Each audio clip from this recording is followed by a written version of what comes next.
La situazione in Ucraina si aggrava ulteriormente con l'intensificarsi delle tensioni tra Russia e Occidente. In un'intervista televisiva, il presidente russo Vladimir Putin ha avvertito che l'uso da parte dell'Ucraina di missili a lungo raggio forniti dall'Occidente rappresenterebbe una dichiarazione di guerra da parte dei paesi NATO. Mosca ha promesso di rispondere in modo adeguato, sollevando il rischio di un'escalation del conflitto. Nel frattempo, sul campo, un attacco russo contro un convoglio della Croce Rossa nella regione del Donetsk ha causato la morte di 3 operatori umanitari e il ferimento di altri 2. Il Comitato Internazionale della Croce Rossa ha condannato fermamente l'attacco, considerandolo un crimine di guerra, e ha chiesto il rispetto del diritto internazionale umanitario. In un'altra escalation, il presidente ucraino Vladimir Zelensky ha denunciato un attacco russo contro una nave cargo di grano nel Mar Nero, mentre gli Stati Uniti e il Regno Unito stanno valutando l'uso di missili a lungo raggio Storm Shadow da parte dell'Ucraina contro obiettivi in territorio russo.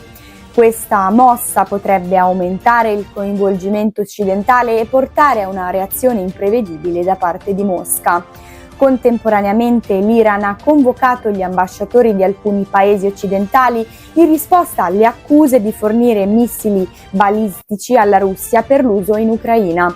Il ministro degli esteri britannico David Lammy ha ribadito il sostegno all'Ucraina annunciando nuovi aiuti militari e sottolineando la necessità di intensificare il supporto occidentale. Il Cremlino ha avvertito che l'uso di armi occidentali sul territorio russo aumenterebbe il coinvolgimento NATO e porterebbe a una risposta dura da parte di Mosca. Questi sviluppi indicano un potenziale peggioramento della crisi ucraina con possibili conseguenze globali.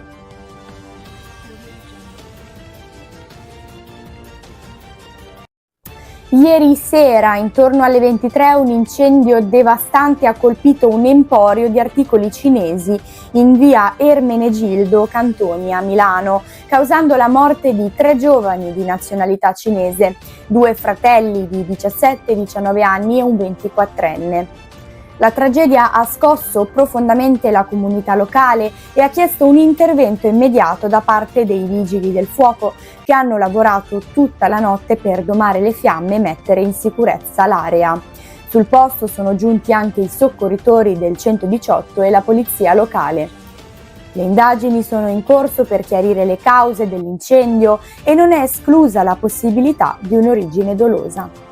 Si parla di possibili minacce ricevute dai proprietari del negozio nei giorni precedenti, alimentando i sospetti su un atto intenzionale.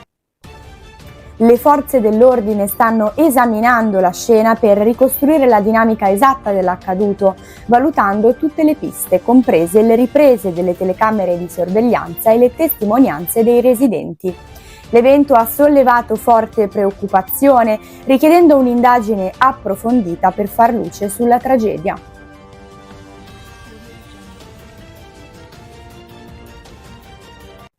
Questa mattina un grave incidente ferroviario ha avuto luogo a Milano, nei pressi dello scalo ferroviario di Greco Pirelli, causando feriti e disagi significativi alla circolazione ferroviaria. L'incidente si è verificato intorno alle 6:30 quando un treno merci è deragliato, perdendo un container che è finito sui binari e ha colpito un treno passeggeri in transito sui binari adiacenti. Un macchinista di 24 anni ha riportato traumi al torace e alla schiena ed è stato ricoverato in codice giallo all'ospedale Niguarda. 5 passeggeri hanno riportato lievi contusioni e sono stati trasportati in vari ospedali in codice verde. L'incidente ha coinvolto 133 persone, delle quali 127 sono risultate illese. Sul luogo sono intervenuti numerosi mezzi di soccorso, tra cui ambulanze, mezzi di supporto logistico dell'AREU, i vigili del fuoco e le forze dell'ordine per gestire l'emergenza e mettere in sicurezza l'area. Le cause dell'incidente sono ancora in fase di accertamento, ma il deragliamento sembra essere avvenuto su un treno merci di una compagnia esterna al gruppo ferroviario dello Stato. A causa dell'incidente, la circolazione ferroviaria tra Milano e Torino ha subito rallentamenti significativi, con i treni deviati su linee alternative e tempi di viaggio aumentati di circa un'ora. Percorsi alternativi sono stati predisposti per i passeggeri, con alcuni treni deviati su altre stazioni e tratte modificate. Anche il traffico veicolare lungo Viale Fulvio Testi ha subito gravi rallentamenti, creando disagi nella zona nord di Milano. Le autorità stanno lavorando per ripristinare la normalità il prima possibile.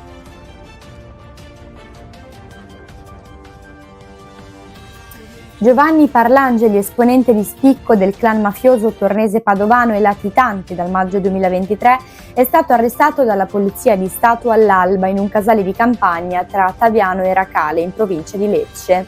L'operazione, coordinata dalla Direzione Distrettuale Antimafia DDA di Lecce e supportata dal Servizio Centrale Operativo e dalla Direzione Centrale per i Servizi Antidroga, ha coinvolto le squadre speciali della Polizia di Lecce.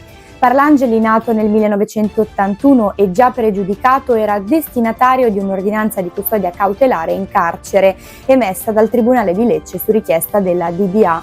Era accusato di associazione mafiosa come componente del clan tornese e di essere un collegamento con il clan padovano, entrambi operanti nei territori di Monteroni e Gallipoli. Le indagini hanno mostrato che Parlangeli aveva un ruolo chiave nel controllo delle attività economiche sul territorio di Gallipoli, rappresentando gli interessi dei clan tornese e padovano, storicamente legati da un'alleanza criminale. È sospettato di aver estorto oltre 60.000 euro a un operatore economico locale sotto minaccia mafiosa. Durante la perquisizione del casale, le forze dell'ordine hanno trovato munizioni e documenti falsi per l'espatrio, suggerendo che il latitante stesse pianificando una fuga all'estero. Il clan tornese, di cui Parlangeli era un leader, è radicato nella criminalità organizzata di Lecce e ha una storica alleanza con il clan padovano, esercitando il controllo su attività economiche locali e coinvolgendosi in numerose azioni mafiose. L'arresto di Parlangeli rappresenta un colpo significativo alle operazioni dei clan nella zona di Gallipoli e Monteroni. La DDA di Lecce continua a indagare per smantellare la rete criminale associata e ridurre l'influenza di queste organizzazioni sul territorio.